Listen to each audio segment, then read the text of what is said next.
Pengalaman saya memang saya dah ubat RM100,000 habis. Ya betul. Macam-macam tak RM100,000 saya pergi Indonesia, saya pergi Thailand ubat. Oh tak mahu dia. Jadi bila saya jumpa aeroplane ni, dia buat alih anak saya bagi saya.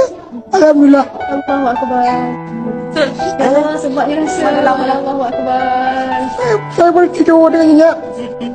Dan juga saya boleh berjalan dengan baik. Alhamdulillah lah. Dengan aeroplane ni memberi kesan kepada diri saya.